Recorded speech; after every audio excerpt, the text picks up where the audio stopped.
নমস্কার বন্ধুরা, লুবনা রসইতে আবারও সবাইকে স্বাগত জানাই। আজকে আমি তৈরি করে দেখাচ্ছি বসন্তের সিজনে সজনে ফুলের বড়া। তার জন্য আমি এখানে সজনে ফুল নিয়েছি, ওজন হিসাবে 100 গ্রাম।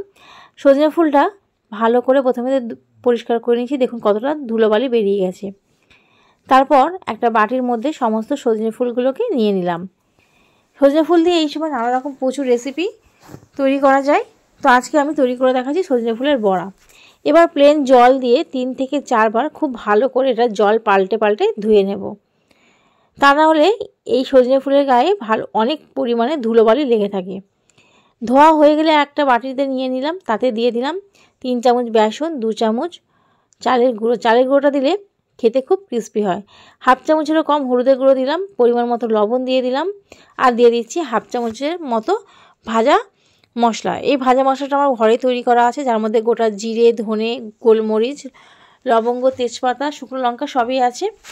দিয়ে দিলাম ঝালের জন্য কাঁচা লঙ্কা কুচি, আর এখন খুব ভালো মতো ফ্রেশ ধনেপাতা পাওয়া যায়, সেই ধনেপাতা দিয়ে দিলাম। একটু দিয়ে দিলাম আদা বাটা,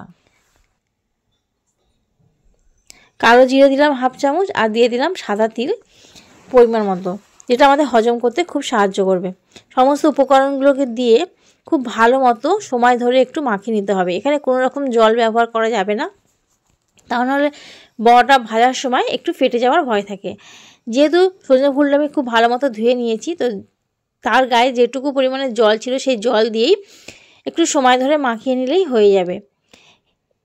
এবার হাতের মধ্যে এখন একটু তেল লাগিয়ে নিয়েছি, তারপর এই বড়াগুলোকে গোল গোল শেপ দিয়ে একটু চ্যাপ্টা করেই তৈরি করে নিচ্ছি।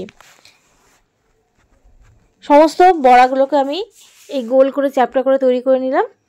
এবার আমি ফ্রাইং প্যান বসিয়ে দিয়েছি, তার মধ্যে পরিমাণ মতো তেল দিয়ে দিলাম, সয়াবিন অয়েল। তেলটা যখন গরম হয়ে গেছে তখন বড়াগুলোকে একে একে দিয়ে দিয়েছি। দিয়ে গ্যাসের ফ্লেমটা এখন মিডিয়াম টু লোতে করে দিয়েছি, তা না হলে উপর থেকে খুব তাড়াতাড়ি কালার ধরতে শুরু করে নেবে, আর বড়ার ভিতরের অংশগুলো কি কাঁচা থাকবে। এক পিঠ যখন হালকা একটু কালার ধরে নিয়েছে তখন সমস্ত বড়াগুলোকে উল্টে দিলাম। 3 থেকে 4 মিনিট মতো ভাজতে সময় লাগবে মিডিয়াম টু লো ফ্লেমে। এই দু পিঠই এবার দেখুন খুব ভালো মতো ভাজা হয়ে গেছে। এবার লাল লাল করে ভেজে এবার তুলে নেব। দু পিঠ ভাজা হয়ে গেছে, এবার প্লেটে তুলে নিচ্ছি। আজকের রেসিপিটা কেমন লাগলো অবশ্যই কমেন্টে জানাবেন। ভালো লাগলে চ্যানেলটাকে সাবস্ক্রাইব করবেন, পাশে থাকা বেল আইকনটি প্রেস করবেন, লাইক, কমেন্ট এবং শেয়ার করবেন। খুব সহজেই তৈরি করে নিলাম ঘরে থাকা উপকরণ দিয়ে সজনে ফুলের বড়া। কেমন লাগলো অবশ্যই আমাকে জানাবেন। আজকে তাহলে এই পর্যন্ত, আবারও ফিরে আসবো অন্য কোনো দিন অন্য কোনো ভিডিও নিয়ে। ততক্ষণের জন্য ভালো থাকবেন। ভিডিওটি দেখার জন্য ধন্যবাদ।